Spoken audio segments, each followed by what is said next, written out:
Selamat datang di New Perspective.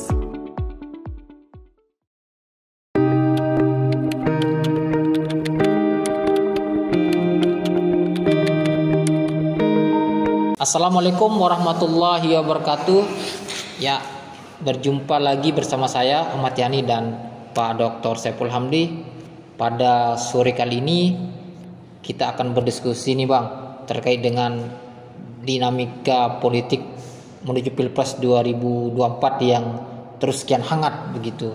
Nah, seperti yang kita ikuti pemberitaan di media-media nasional maupun di televisi, kalau kita lihat ini kan para elit partai kita maupun partai-partai politik ini terus saling berkomunikasi, saling menjajaki untuk kemungkinan berkoalisi begitu. Hal ini mereka lakukan seiring dengan kian dekatnya pelaksanaan pemilu presiden 2024. Dan yang terbaru ini kita lihat sepertinya koalisi Gerindra dan PKB ini kemungkinan besar kalau kita lihat sinyalnya ini bisa sangat menjadi pasangan calon presiden wakil presiden yang akan pertama, mungkin yang akan final begitu ya. Ini duet Prabowo Subianto dan Muhaimin Iskandar atau akrab disebut dengan Caimin. Nah, di sisi yang lain juga kita lihat ini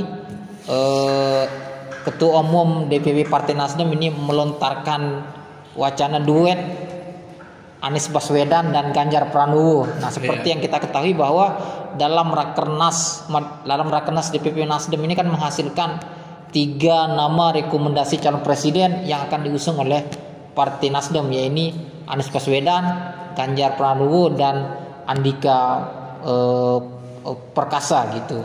Dan sisi yang lain juga kita melihat ini sepertinya PDIP juga akan lebih memilih untuk mengusung Puan Maharani sebagai calon presiden untuk Pilpres 2024. Kendaki memang kita melihat bahwa PDIP saat ini memang belum membangun komunikasi dengan partai-partai lain seperti yang dilakukan oleh partai-partai lain, karena memang kita tahu sendiri PDIP adalah partai satu-satunya yang berhak mengusung calon presiden meski tanpa harus berkoalisi, karena memang mereka sudah suara mereka cukup. Suara mereka sudah memenuhi ambang batas 20% mencalonkan. Nah, ini sendiri ya. Menarik ini Bang. Kalau kita bicara ini duet Prabowo Caimin. Nah, artinya kalau betul-betul duet ini resmi dan mendaftar di KPU, tentu ini adalah pertarungan Prabowo yang ketiga sebagai calon presiden dan yang kedua sebagai calon wakil presiden.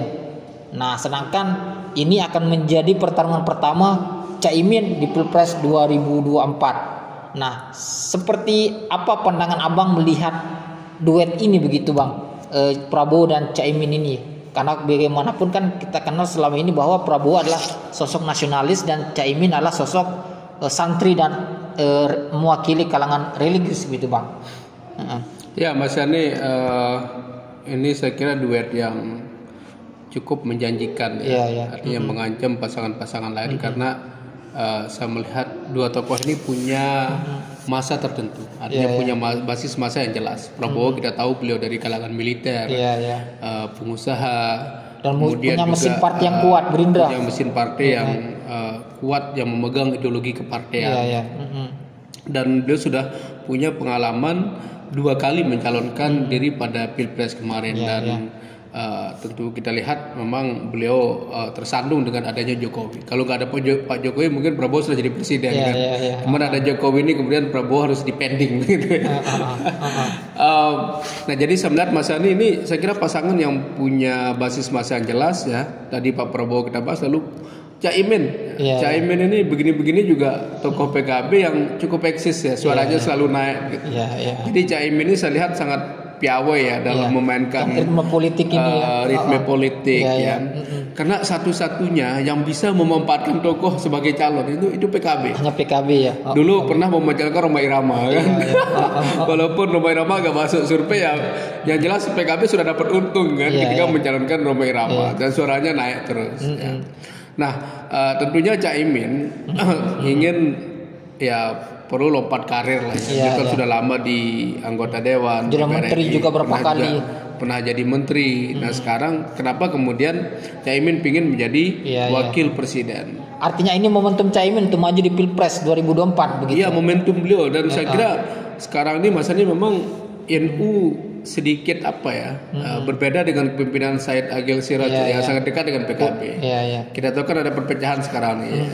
Kiai Yahya Stakuf lebih terbuka dengan partai-partai lain. Jadi ada Golkar, di sana Nusron Wahid, ada PDIP dan partai-partai lain. Nah dulu memang NU sangat PKB begitu ya. Walaupun adalah tokoh-tokoh muda mereka yang kemudian membela PKB.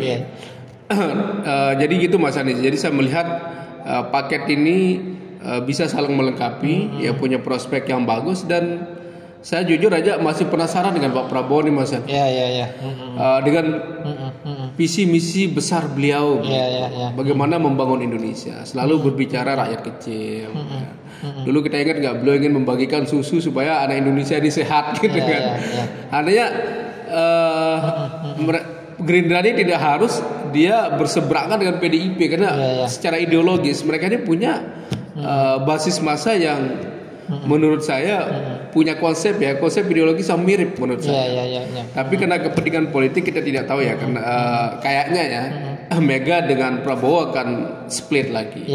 Nah, kalau betul-betul seandainya memang Caimin bisa masuk gelanggang Pilpres dan mendampingi Prabowo, dalam pandangan Abang, apakah NU akan bisa tertarik mendukung duet Prabowo Caimin ini? Karena bagaimanapun Caimin adalah darah ideologinya NU begitu. Meski memang kita tahu sekarang kondisi antara PKB dan ketum PBNU kan Yahya Stakuf agak sedikit muncul menjauh lah. Konflik kemarin begitu, bahkan terkesan menjauh lah begitu. Nah, seperti apa Abang melihatnya ini begitu? Ya NU kalau kita lihat dalam perjalanannya tidak pernah punya suara bulat untuk mendukung salah satu calon. Ini keistimewaan NU lah. Walaupun begitu ya tetap inilah NU begitu kan.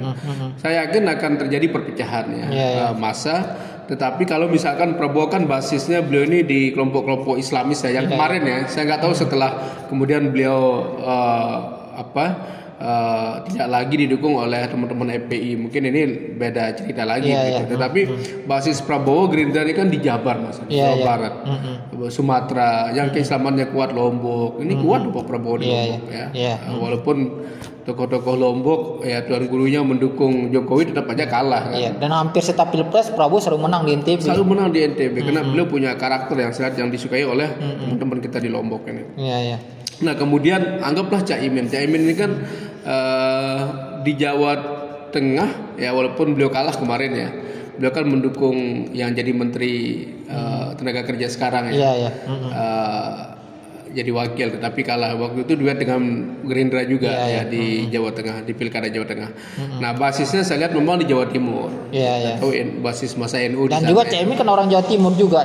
Caimin orang Jawa Timur. Saya kira Mas Andi ini duet yang menurut saya punya prospek bagus artinya untuk memenangi berpotensi untuk menangkan Pilpres gitu Tetapi jangan lupa lawan beliau juga berat-berat ada Anies Baswedan, ada Ganjar Pranowo. Belum lagi kita bicara Ganjar Pranowo. Ini kan orang-orang top yang punya track record bagus misalkan Bang Anies ini kan internationally beliau sangat acknowledgeable lah, sangat diakui begitu kan, bahasa Inggrisnya bagus, kemudian punya gaya komunikasi yang hebat siapa yang tidak mau punya presiden seperti itu begitu kan. Dan saya kira ini pertarungannya sengit Mas Anies. Saya misalkan Anies berpasangan dengan siapa nanti, entah itu dengan AHY, saya kira sama-sama punya kualitas lah. Belum lagi kita bicara Ganjar ini kan surveinya naik terus kan. Sementara beliau belum punya dukungan partai. Udah punya partai PDIP tetapi belum Mega belum memberikan dukungan. Saya yakin kayaknya kalau Mega ini entah kemudian nanti menggunakan politik rasionalitas atau politik emosionalitas. Jadi kalau rasionalitas kan pasti lihat hasil survei kan. Nggak bisa kemudian hasil survei kita lawan, karena ini hasil survei ini pasti margin errornya 5%, sangat kecil sekali. Dan ini menggambarkan keinginan publik gitu. Dan ini menggambarkan keinginan publik karena Pak Ganjar ini kan punya karir yang udah cukup lama ya menjadi di pemerintahan. Walaupun sebenarnya ya Ibu Mega juga yang kemudian menjadikan beliau jadi gubernur kan. Dan yang menarik ini Bang, oke lah kita berandai-andai kalau misalnya PDIP tidak mendukung Ganjar, tidak mengusung Ganjar, tetapi mengusung Puan Maharani diparkirkan dengan siapa lah begitu. Dan sisi lain ada Nasdem yang akan mengusung Ganjar Pranowo, misalnya diduetkan dengan Anies Baswedan gitu. Kira-kira kalau dari pandangan Abang, apakah Ganjar akan menerima pinangan ini atau seperti apa begitu? Tapi memang sinyal yang disampaikan oleh PDIP dalam hal ini Sekjen PDIP Hasto Kristianto, kita persilahkan Pak Ganjar nyapres dari partai lain jika memang ada yang mau mengusung gitu Bang. Kalau saya jadi Ganjar ya, kalau saya jadi Ganjar misalkan ya, dengan situasi seperti ini dan melihat tingginya tingkat elektabilitas beliau, why not dicalonkan oleh partai lain. Kalau saya jadi Ganjar. Meski siap dengan segala konsekuensi dari partai gitu kan. Ya untuk apa sih kalau ada partai lain ngapain juga dicopot juga apalagi jadi presiden. Kalau jadi presiden kan tinggal dikembalikan lagi gitu. Iya, tinggal potong Bu Mega lagi kan dukung kita gitu kan. Tinggal potong Kompas saja gitu. Iya, artinya kalau saya jadi Pak Ganjar, saya akan seandainya nanti ya dia sudah tidak punya jalan lagi. Sekarang ini kan masih jauh ya. Pendaftaran Pilpres juga masih cukup lama sehingga beliau juga nggak berani terlalu tergesa-gesa begitu memutuskan. Nah, yang kemudian sangat kita sayangkan di sini ya. Tapi kita tidak tahu Mas Ani, ini kan politik ini bisa berubah ya. Dan perlu kita pantau hasil survei. Kalau memang Bu Puan mengangkat juga why not kan. Ini kan terahnya Soekarno Mas Ani. Kita tahu terahnya Soekarno ini punya darah politik memimpin Indonesia. Punya makna tersendiri lah begitu. Ya, apalagi kan Bu Puan ini di mana-mana beliau kan mengepak sayap kebinekaan. Gitu. Jadi ya artinya beginilah Mas Ani. Jadi presiden itu menurut saya nggak perlu pinter-pinter amat. Semuanya bisa jalan kok. Punya menteri yang pinter kan pemerintahan bisa jalan ya. Artinya kalau ada pemimpin yang pinter itu bonus menurut saya Mas Ani. Itu bonus karena di bawahnya pun dia butuh orang pintar begitu kan. Dia punya perangkat, punya peralatan untuk menggerakkan semuanya. Menggerakkan birokrasi. Punya APBN. Jadi nggak perlu kita khawatir lah kalau misalkan presiden kita nggak pinter ngomong apa gitu kan, itu nggak perlu menurut saya. Justru yang perlu kita kritisi sekarang sejauh mana kebijakan-kebijakan dari pemerintahannya itu pro rakyat apa tidak. Gitu kan. Nah cuman begini Mas, ini pembacaan saya sekarang ini kan mungkin ya sedikit berkurang polarisasi dan politik identitas dengan misalkan Pak Prabowo tiba-tiba mengusung duet baru dengan Muhaimin. Lalu kemudian nanti pasti setidaknya ada 4 atau 3 calon lah nanti kan yang akan maju nanti nih. Dan saya yakin bahwa politik identitas akan berkurang dan nanti akan jualan ide. Dan ini pasti sangat menarik nanti siapa yang kemudian menjadi pemimpin kita. Pilihannya kan ya, tapi saya nggak bisa mengatakan pilihan 2 ya. Seandainya kemudian Pak Prabowo masih gabung di PDIP, mungkin orang membuat antitesa juga kan. Asal jangan PDIP gitu. Ini kalau 3 calon ada Pak Prabowo, ada PDIP, ada calon lain misalkan yang dari KIB, koalisi dari KIB misalkan. Artinya bahwa saya melihat ini masih lah ya, masih semua punya peluang ya, masih punya momentum. Nah tinggal bagaimana kemudian memanfaatkan momentum ini. Itu yang saya lihat yang perlu dilakukan Mas. Artinya memang dinamika politik ini masih akan makin hangat ke depannya ini kan. Masih kita bisa akan terus cermati manuver-manuver dan komunikasi-komunikasi yang terbangun di antara para elit-elit partai ini begitu. Pemirsa, sekian diskusi kita. Sampai berjumpa di New Perspektif dengan tema dan isu yang berbeda.